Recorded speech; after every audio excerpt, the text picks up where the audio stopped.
Hey everyone, Mr. Happy here, and in this video we're going to be discussing the third encounter in the most recent raid tier, Eden's Promise Anamorphosis Savage. Whew, that one's a mouthful. This encounter was an interesting one. It was my favorite third encounter across the entire expansion, and given that I took a few days off of recording this for the holidays, I've gotten another week's clear of it under my belt, I feel a little more prepared to talk about and discuss this fight in particular. Now, reminder, these videos are something that I just enjoy doing. I really like breaking down how we analyze things during prog, looking back at things that could still be improved, and just talking about these encounters altogether kind of extends the prog for me a little bit. While I will be explaining what we did and how to beat each mechanic in this video, it is not a technical guide. There's tons of those out there already, and I'm going to be doing my own, but I really wanted to take this opportunity to stop and talk about the individual encounters. So if you'd like a little bit of a timestamp for each of the mechanics, in the description of the video, we discuss each of them in there, so be sure to hop around if you're looking for something in particular. Now, this third encounter has the benefit of probably being the most straightforward encounter of the bunch in Eden's Promise. It's one that's very familiar to people who have been keeping up with the Eden's raids since Shadowbringer's launch, especially if you did E2S back with Void Walker, I think it was. And it pays off in dividends. A lot of easy to recognize mechanics, and again, using the arena to such effect in order to show people how to properly avoid mechanics. It's something I haven't really given enough credit for, but in this encounter, and especially when we do our E12 Savage discussion, it is going to be a major topic. You can see the ridges on the arena, and using those to explain to people how to safely stand in locations for mechanics, I love it, and I hope that they continue this going forward. Now, with the start of the encounter, I think most people who were first getting into this encounter probably had some pretty rapid progression in the early spots, especially, again, if they were people who did indeed work on Eden's Gate and Savage progged that. Because the premise is very similar, and it's honestly very similar to normal mode. There are some things that are slightly different, but of all the encounters, practicing this and E12 in normal mode to understand the width of the AoEs and seeing the various mechanics for the first time, I actually think is way more helpful in these Savages than I expected them to be, and that's going to be very true with E11 in particular. So the boss basically rotates between three different mechanics, three major mechanics, and they can have different effects depending on the element that the boss is actually channeling. Elemental Break is the very first one. This will always be the first mechanic you actually see, but it can either be fire or lightning. Now, this mechanic is actually Savage exclusive, but the premise of how it works is at least established in normal mode, where normal mode does have the whole fire, lightning, and light elements and how they affect different attacks. Elemental Break will fire a conal AoE at every player, or as we like to call them for us oldies, a Protean wave.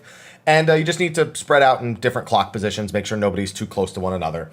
But depending on the element, he'll follow it up with some sort of bonus attack. If it's lightning, everyone needs to get away from each other. If it's fire, then it's 4 split damage AoEs. So you need to break up into groups of 2, 4 groups of 2, 1 DPS and 1 either tank or healer. This is something that anyone who's been playing the raid tier 9 and 10 should be used to this already. They reuse that concept a lot. And while some people might consider that a bit of a negative, it actually makes progressing through this raid tier feel a lot more fluid because it refreshes you on skills and positions that you kind of need to know in the easier fights, and then puts them into stress, especially on this encounter. So for this Elemental Break, you'll see as soon as the dragon comes and starts wrapping around that, kind of surrounded by this fiery aura, which means after everybody splits up and does the little conal AoEs in different directions, they'll have to get up into pairs. And then we just, we set these up just so the intercardinals or the DPS would move clockwise a little bit. So you see, I move in, stand with my partner, bam, 4 AoEs. At this point, if you've watched my previous discussion videos or you've been keeping up with the Savage here, I don't really need to explain mechanics like that much any further. But that whole fire or lightning thing I keep explaining, that really starts to come into fruition as the next mechanic comes out, Burnt Strike. Now, this was in its entirety in normal mode. All 3 variants of this attack are available in normal mode, but all the AoE indicators have, of course, been removed. So for Burnt Strike, you just have to get to the boss's flanks and then either use knockback resistance or kind of move into the boss's hitbox to make sure you don't get knocked off the room. Because after the first hit goes, you're going to see everybody get flung to the side. I actually use knockback resist here. So that second hit, that little AoE that goes outward, that knocks everyone away. Specifically for E11, if it's the first Burnt Strike, if it's fire, we actually were okay with using our knockback resistance there. I'd personally advise that if Burnt Strike, the fire variant, is the second Burnt Strike the boss uses, to probably just do it normally, because I personally feel one of the intermission phases, it's much better to save it for that, and you won't have it off cooldown if you use it on the second Burnt Strike in the fight. We'll talk about the variant of that, because that's actually a very important mechanic. Now, Bound by Faith, as our Bound of Faith, I like to call this Bound by Fire, Bound by Lightning, and Bound by Light. I have a completely different name for it because of our raid calls. Bound of Faith is going to tether one player. The boss is going to lock that player in place, lift them off the ground, charge at them, and do an attack. If it's the Fire variant, it's a split damage AoE, exactly the same as normal mode. The Lightning one, however, is very different, so I'll have to spend a little bit more time talking about that. The Lightning version is in normal mode, but it has some savage changes to it. So you can just see we all group up behind the boss, all split the damage. Nothing fancy to say about that. The boss is just showing you that that's how it works. Now, one thing I got to give this fight credit for, Burnished Glory.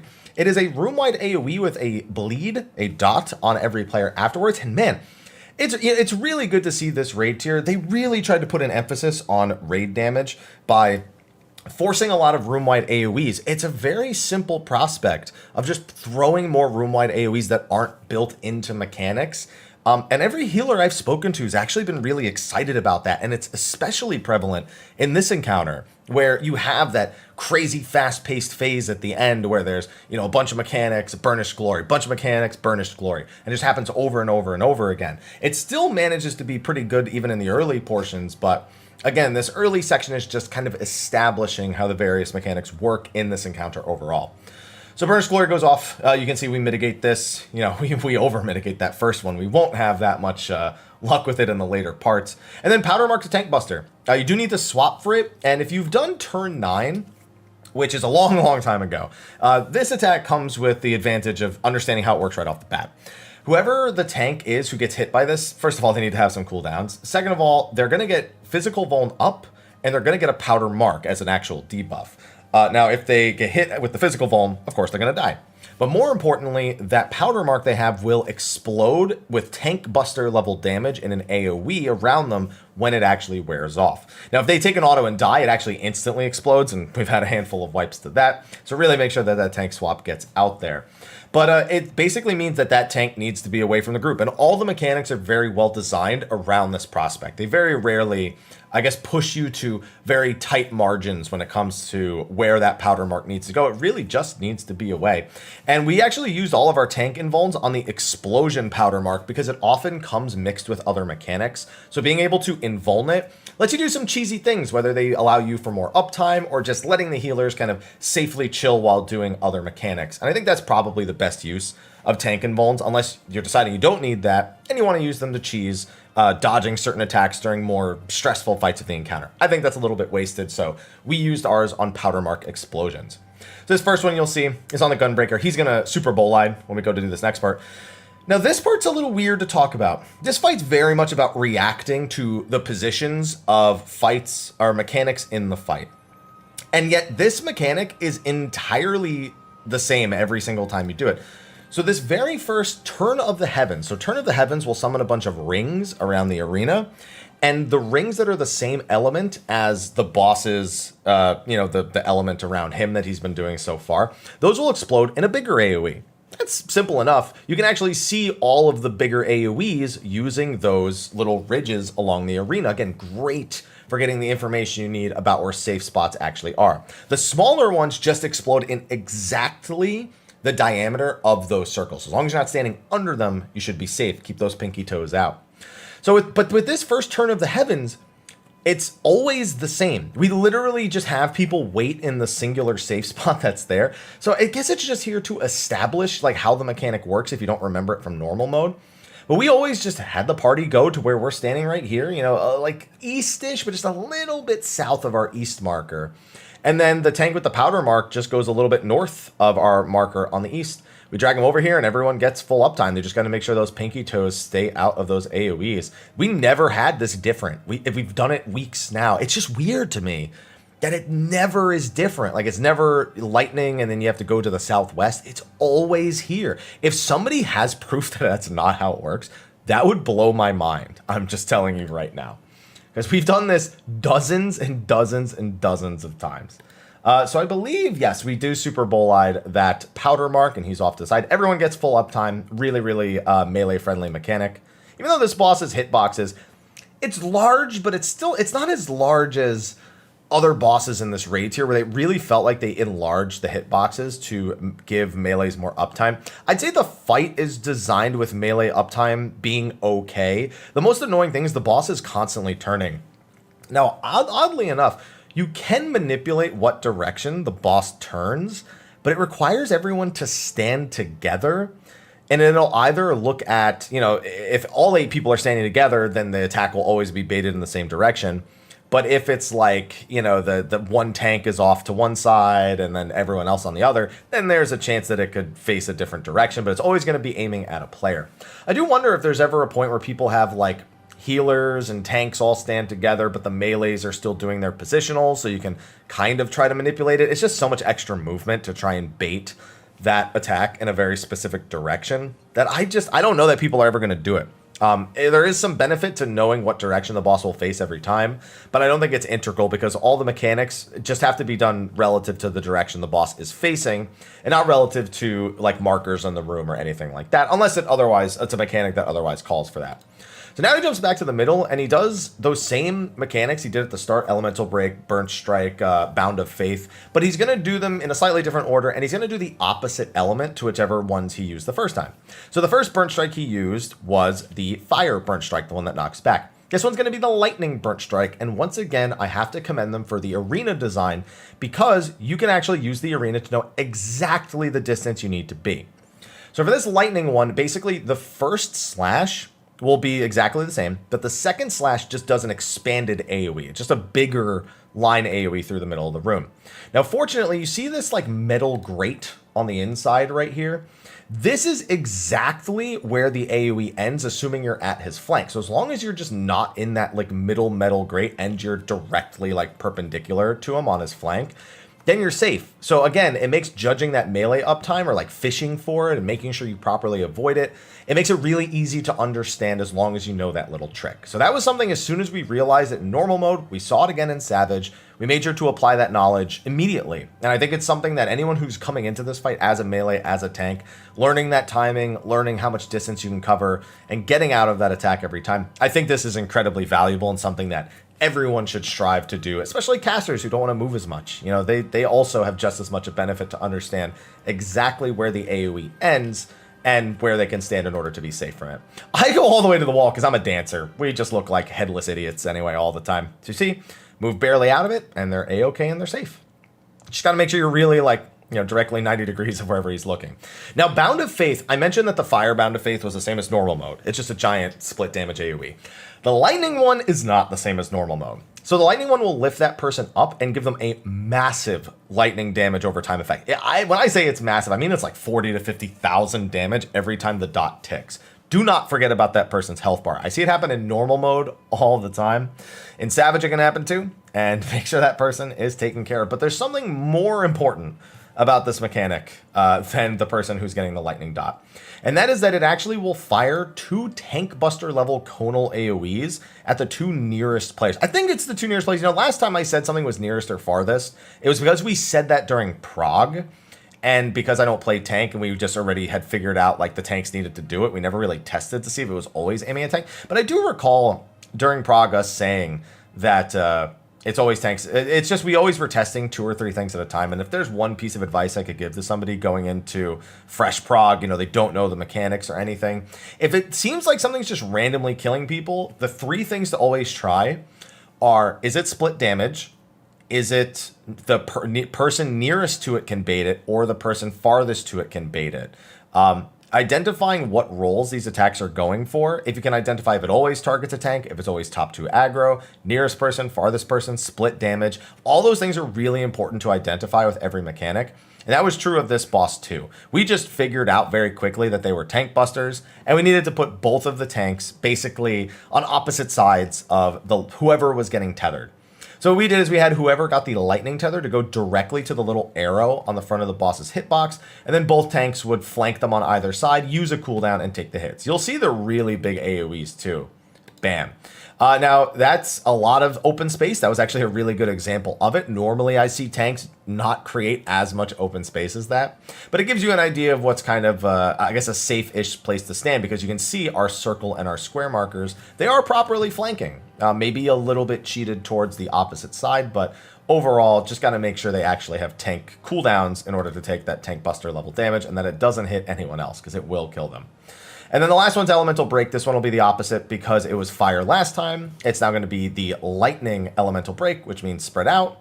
And then stay spread out. That's how we called it. Now for melees, it's really good if you can have casters or ranged take a few extra steps out.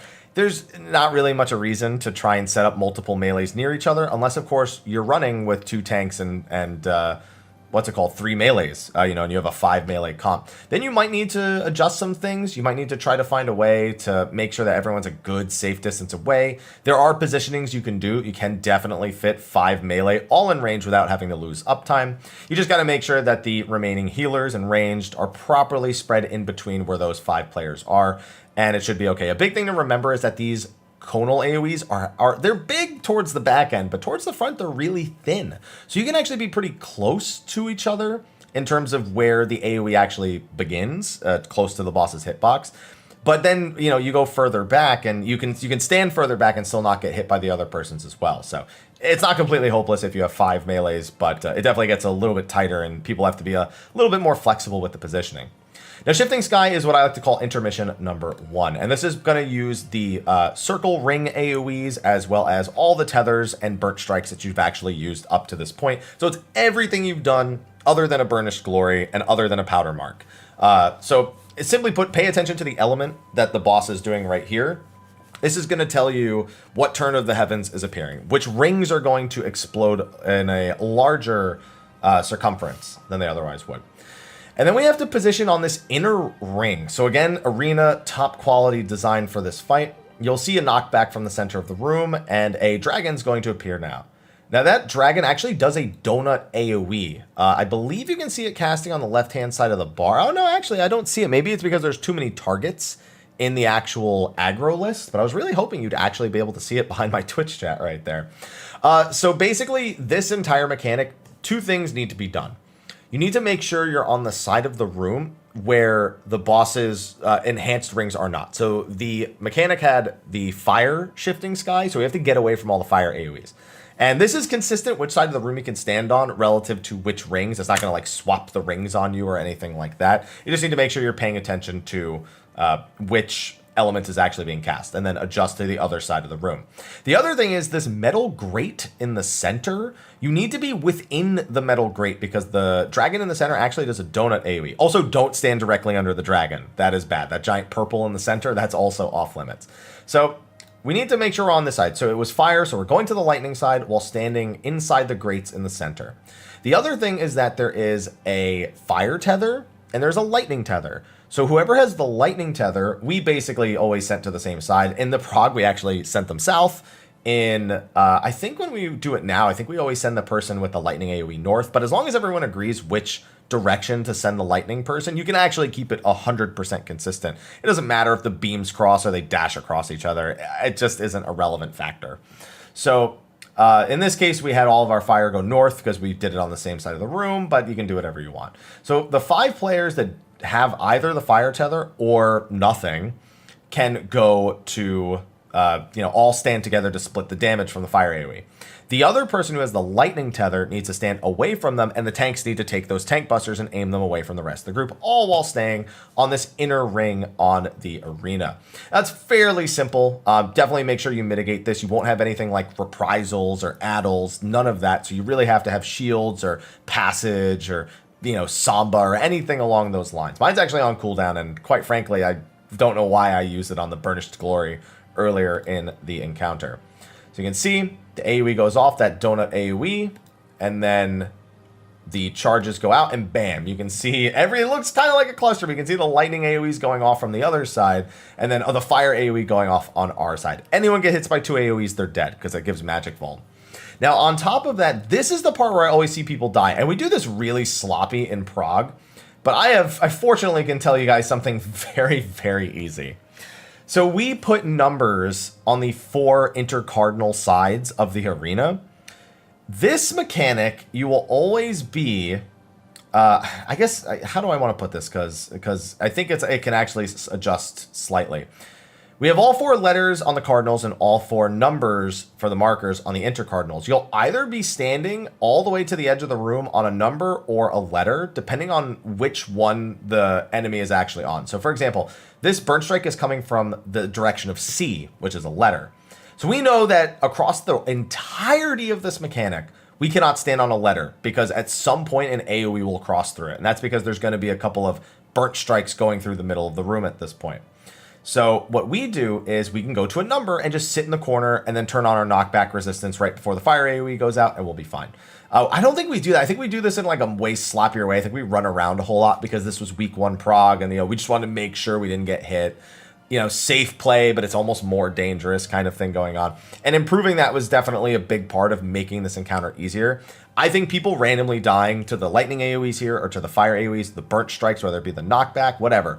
This is always the part I'm afraid of in both of the intermissions. So you can see that expands, but as long as we're just to the corner of the room, like you can see right about where it ends, so all the way in the corner of the room would be safe, then we're fine. But we can just stay here because no burnt strike will ever come through this side of the room. And you see that actually with the second AoE that comes through right here. This gives you a perfect example actually of why this corner of the circle, I say in air quotes, is safe. Because you can see the perfectly aligned AoE, and we just have to make sure we have knockback resistance, or if you accidentally used it earlier, that you move towards the center of the room as this is going off. Either of those things will work just fine. We all resist that, or I'll find somebody took an AoE to the face, they get a 50% damage down. Really sucks, and you really don't want it, but not the end of the world. Not a wipe if that happens. Still totally recoverable. The boss becomes targetable very quickly after that too. So if you need to prep your opener in any way, like I definitely didn't well enough in advance with my standard step, make sure you actually do that. Now the next phase kind of continues on with the same themes, but elaborates on them a little bit more with some new stuff. First of all, this elemental break is random. It's either fire or lightning, so just do it however you would. There's nothing fancy to say. Just make sure people are shielded and healed up after the last mechanic and that they're paying attention to what element this elemental break actually is. There's going to be a burnished glory, and then it's going to move on into introducing the light mechanics. Now in normal mode, there are some of these light mechanics. In fact, 2 of them, the Bound of Faith and the Burnt Strike. However, we have Elemental Break, which is Savage exclusive, so it is going to be a little bit different. So Elemental Break starts the same. It's still always going to be those conal AoEs, so we get into those positions. But after that, it's actually 3 split damage AoEs, 1 on each healer and 1 on a tank. So what we did is we broke up into 2 parties of 3, and then the tanks were together as a group of 2. Fortunately, this is something, again, that this raid tier has been hammering home. Having parties that are groups of 3 and 1, but are also part of a group of 4 people that we call breaking up into light parties. That's all we did. We spread for this. We make sure we're close. We're on the same side of the room as who our partners are going to be. As soon as this first AoE goes off, as soon as you know you're safe and you're not going to take the damage or you're not going to get killed by getting hit by 2 of them, we all move together. You can see, bam, 3 split damage AoEs. The 2 tanks take 1, and then the 2 other groups of 3 each take 1. This hurts a lot. So for every one of these elemental breaks, you definitely want to make sure you have mitigation for them. It is very, very important. But that's the light one. Anytime you see a light elemental break from this point on, that is what is going to happen. Now the next one is a light burnt strike. Now this is in normal mode and it works exactly the same, but there's no AoE indicator. So what's going to happen here, it's going to do the normal burnt strike. Followed up is going to be baited AoEs. You see this animation right there? That is the exact starting frame of the animation that determines the location. As soon as you see the second animation go off, which you can barely see right here, there we go, where he kind of shoots some AoEs into the air, you want to move, but you have to make sure you're leaving safe spaces for everyone. So we just make sure, stay on a flank, wait till the screen shakes or you see the second animation go off, and then move out of the way because you're going to see all these AoEs get dropped on those two flanks where all of us were just standing. Every time you see Burnt Strike with the light element, that is all that's going to happen. Finally, Bound of Faith, that one person who gets targeted by Bound of Faith needs to just be away from everyone else. We just have them go to the front of the boss and everyone else to the back of the boss. Simple as that. You know what's one thing I also really want to talk about discussion-wise? Bound of Faith picks a person, lifts them up into the air, does a mechanic on them, but it doesn't stun you at any point. You can still DPS, heal, anything while you're being targeted by Bound of Faith, and I really like that because so often people will be like, oh, you know, what if I get stunned? There's a chance I get stunned here. I'm in the middle of my burst window. It's so annoying. You know, I'm losing uptime. You know, my buff alignment is all out of place. That doesn't happen with Bound of Faith, and I love it. So big kudos again to them for kind of picking apart another flawed design aspect that just isn't something that people really want to deal with most of the time. So they're going to get lifted up, and this AoE is going to hit them. Now, the AoE itself doesn't really do a whole lot, but this was also in normal mode. And if more than one person gets hit by that AoE, it's going to give each and every person hit a time bomb. And when that time bomb wears off, it explodes for big damage on the room. So if two people get hit by it and you don't have the kitchen sink thrown at it mitigation-wise, you're probably dead. So you just want the person tethered by Bound of Faith to be the one hit by it, and we already explained how we manage that. Now for this first light Bound of Faith, it's going to explode right before a Burnished Glory. So bam, that is the room-wide AoE. It is not proximity, you cannot avoid it. Just need to mitigate and heal afterwards. But this Burnished Glory is about 50% through its cast bar, so healers got to make sure they got something to top up the group, some mitigation to make sure they're safe. But don't sleep on your laurels, don't try to react to it, think about it in advance. So you can see we had a Stellar Explosion, a Fey Blessing, we even had a GCD heal there during Prog. We had an Indom, we had all sorts of things go out right there in that little bit of time when we were taking that AoE. And man, did it work out. We were also in a soil. It was nothing to mess around with. Now this powder mark coming out here, going to treat it the same as the first one, but now there's a different mechanic. So we do the tank swap here. And this is now Right of the Heavens. Now this is going to be very similar where there's going to be AoEs that appear. And you want to get away from the AoEs that are of the element that Fatebreaker is channeling. So channeling lightning right now. So what you're going to see pop up in a second here are these cards. We called them cards. And they're basically giant line AoEs that are aiming, you know, they go in the direction that the circle is going. So towards the open side of the square. And the ones that are of the element are wider. So we have to go to the side of the room that they are on. So we had everybody stay in the center of the room right here, but just away from them. And something we've actually done in recent weeks. So this is how we did it in Prague. We actually had the main tank kind of drag it like this and then face it towards the rest of the group. And then we had the person with the powder mark just stand behind them. We actually don't do this anymore. And I'm definitely going to have to use some like updated footage for this for the guide. We actually use our tank invuln on this, and the person with that we still have a tank swap. We still have the tank, the other tank take it and they hold it, but we actually have the other tank just hallowed behind the boss, or use their tank invuln from where behind the boss is. So it doesn't matter if they get hit by everything. These cards, while they're hallowed, aren't going to give them damage down. The powder mark's not going to hurt them. And it means that we can just keep the boss in the center of the room, not do any fancy movement. And we're going to be using those tank invulns on powder marks anyway. So it's already well in line with our plans. It just requires less movement. It requires less trying to, you know, finesse around to get uptime like you see right here. When we could just keep the boss in the very center of the room and really change nothing at all.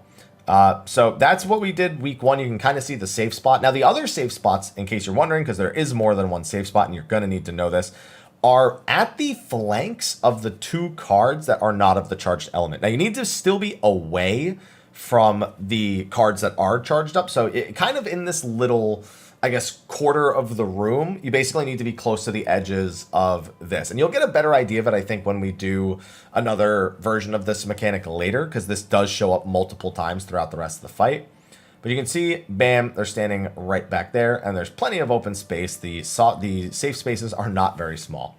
Now we're going to get three random mechanics. So there's going to be a Burnt Strike, an Elemental Break, and a Bound of Faith. And they're all completely random here. It doesn't matter what the boss has done prior to this. So this can be either a Fire or Electric Burnt Strike.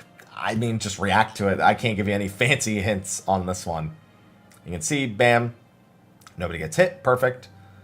Then we have Bound of Faith, this is random as well. Can be fire, lightning. I'm sorry, that Burnt Strike could have been light as well. It can be light, lightning, or fire. All three of them are eligible in this randomness. And that's the same for this Bound of Faith. We got Bound of Faith fire. Simple enough. Everyone stacks up. No biggie. The last one's Elemental Break. Heal up, mitigate, and then be ready for which one it is. We got lightning. So we got all the vanilla ones. No light in this run in particular. You can see, we all spread out, do this as we would. Lightning, bam, explosions, nothing fancy to say.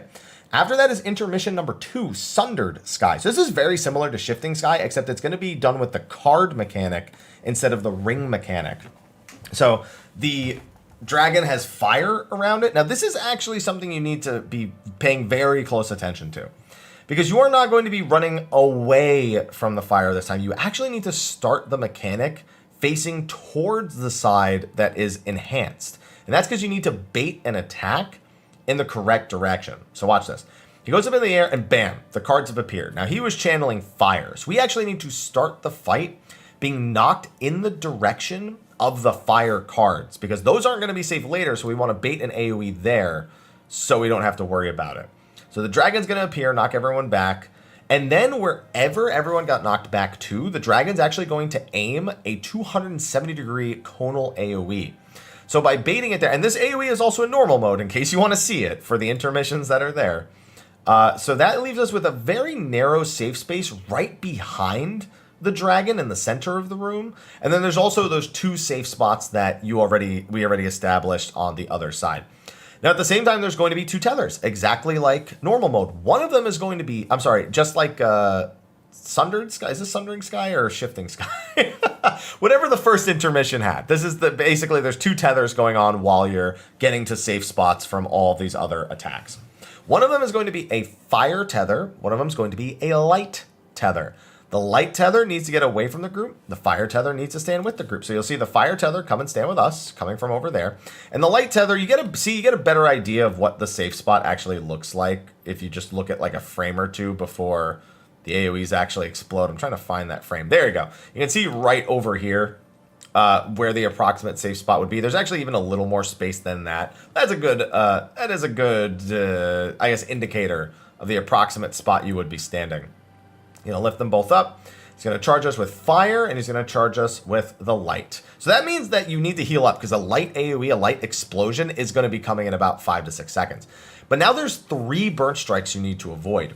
And we do some really suboptimal week 1 movement here. Movement that has been super optimized to make this an absolute joke.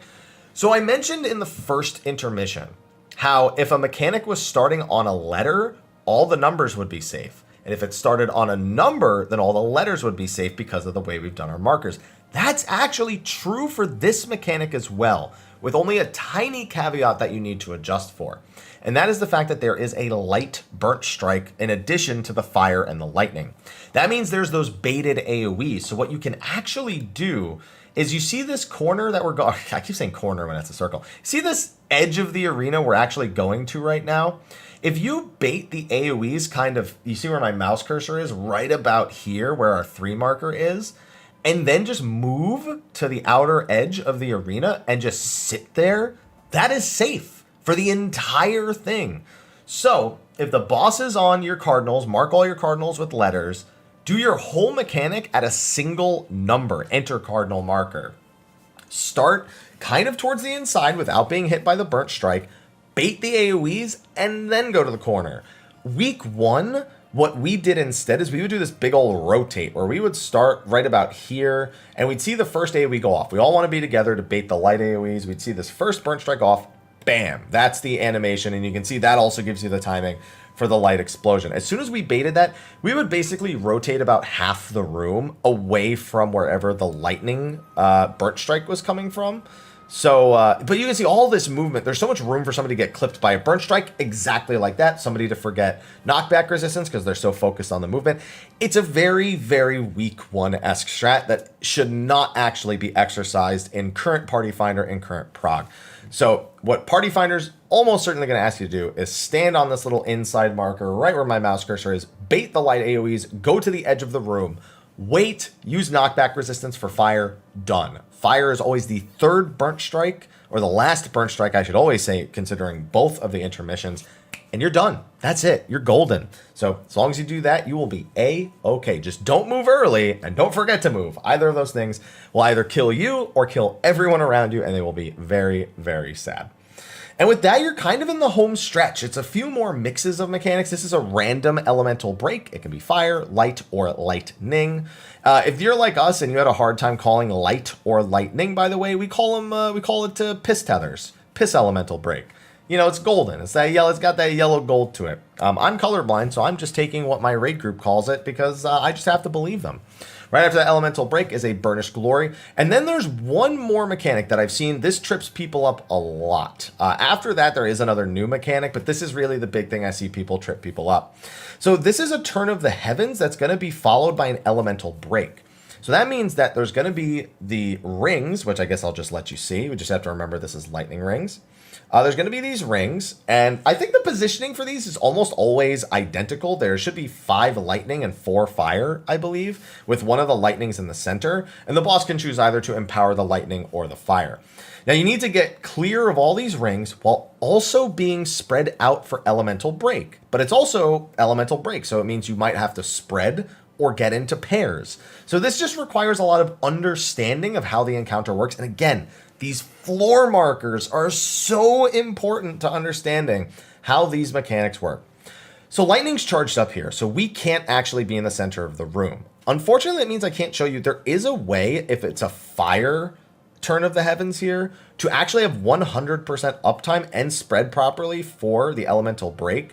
And you can see these little inside sections right here. If you look at my mouse cursor using the arena, this little almost triangle-esque Dorito shape that's right here, and there's one basically between every one of those sections. If you're kind of on the inside section of it, you can get clear of the expanding AoEs. Actually, I'm sorry, I have the wrong Dorito. It's actually like here where my mouse cursor is now, where it's like this inside Dorito, but you have one person here and one person here. And then you do that on all 4 sides. That's actually where you would stand for 100% uptime, but this isn't the one. So we need to do the way more annoying one, where we actually have to get off of the boss and do elemental break at the edge of the room. And that save spot's a little bit weirder to describe. So at this one, we get up into our pairs, the same pairs we've had the whole fight, and we pay attention to which pattern it is. If we can go directly back from our pair positions, we do. If we can't, we shift over 1 section clockwise. That's what we had to do here because lightning was directly behind us. So we moved over. Actually, no, I'm sorry. Yeah, it was. No. I'm all off right here. The lightning was kind of behind us, but we just shifted over clockwise to the next fire. Now, if you have the one where you have to stand on the outer edge, this is kind of weird to describe, but it's a very tiny safe spot. You can see this little, I guess, this little ridge right here, right in front of me. You need to stand between this and the shadow of the ring. So it's a little almost easier to see on the other side where the tank is. He's off by like an inch, but he's going to adjust at the last second.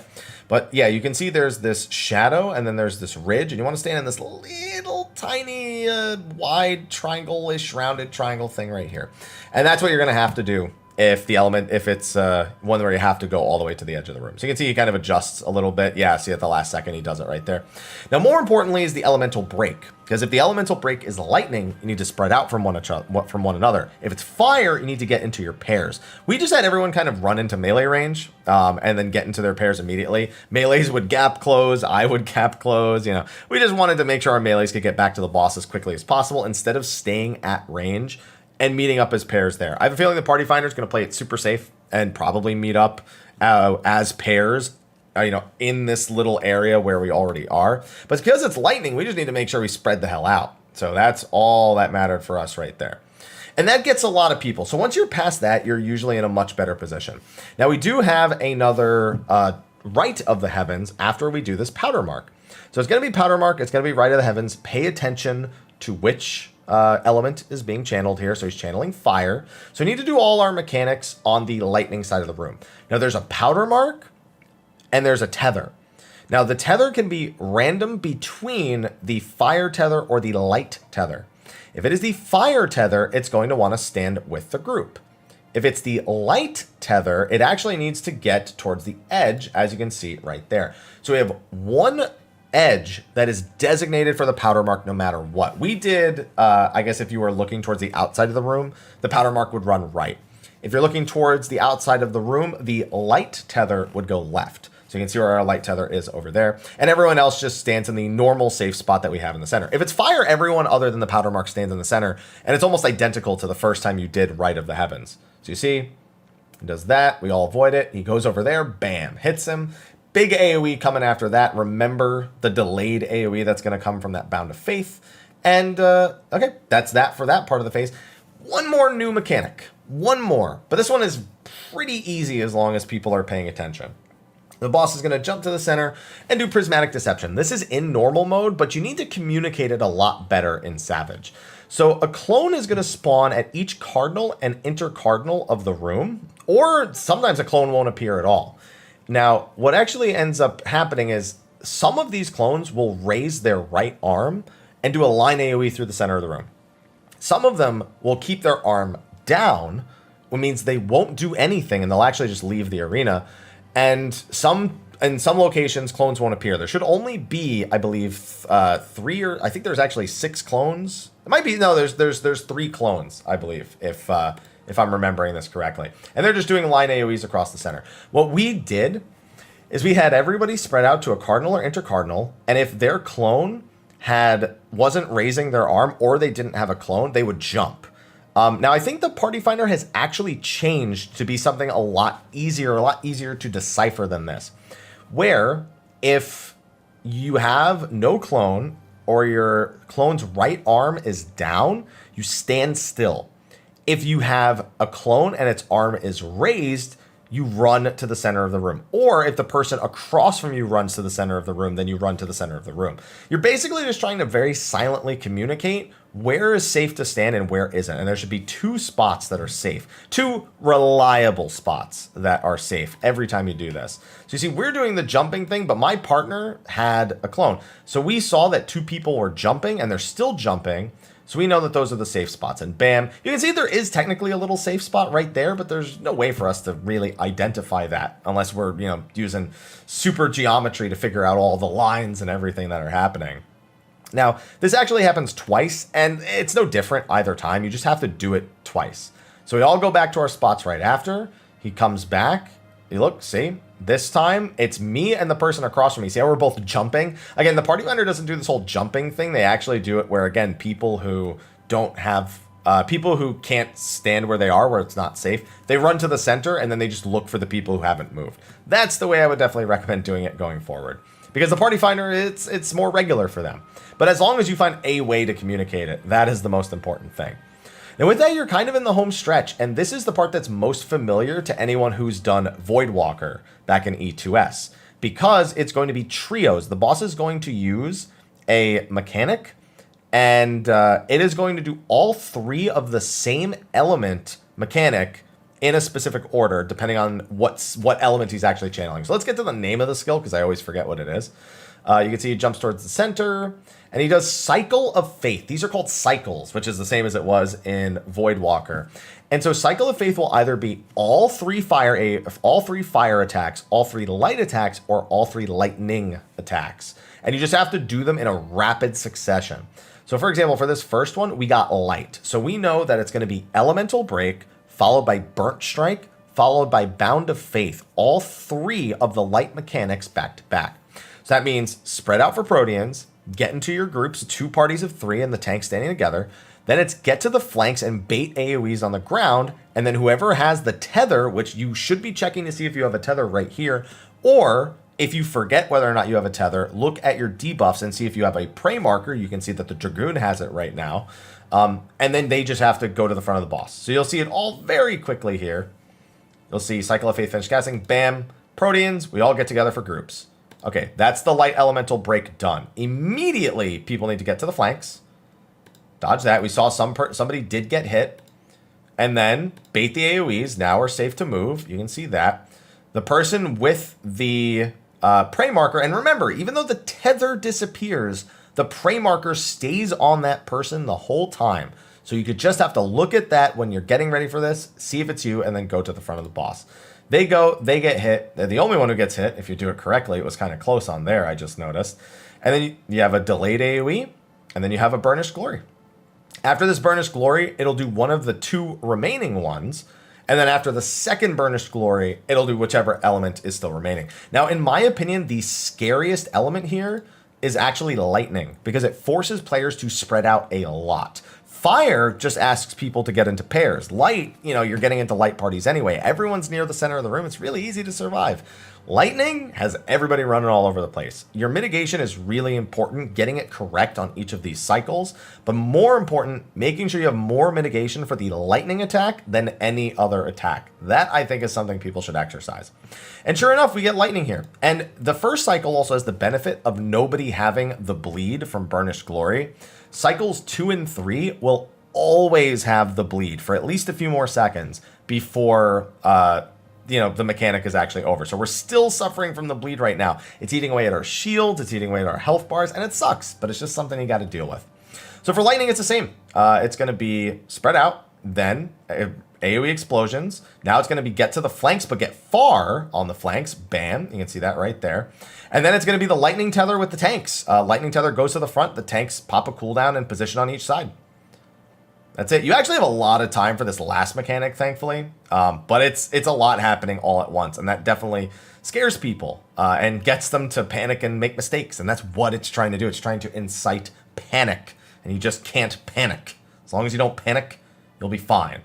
And then the final cycle right here. You see it.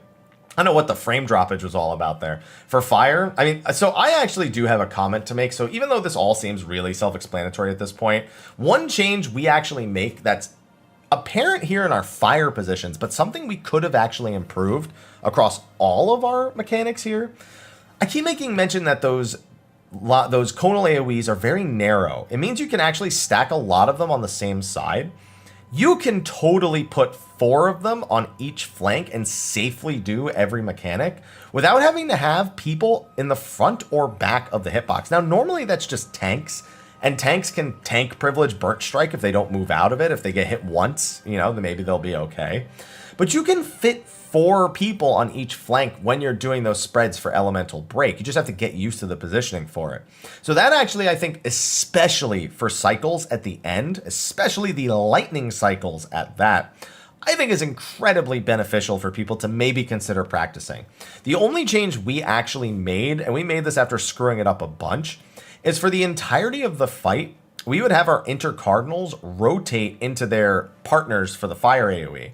On this section, we actually had our cardinals rotate into our intercardinals because it meant that everyone was already on a flank. That is why I think that is a big improvement we could have made. So you can see we're already prepared to not get hit by that burn strike. Now, of course, if you're standing too close and you get clipped like that, that's still going to get you killed. But the idea is to prevent people from getting clipped and killed by the burnt strike there. Just have to also remember knockback resist or to not get knocked off here at all. And very importantly, the very final bound of faith. Everyone stands together, mitigate, split the damage, you'll be A-okay.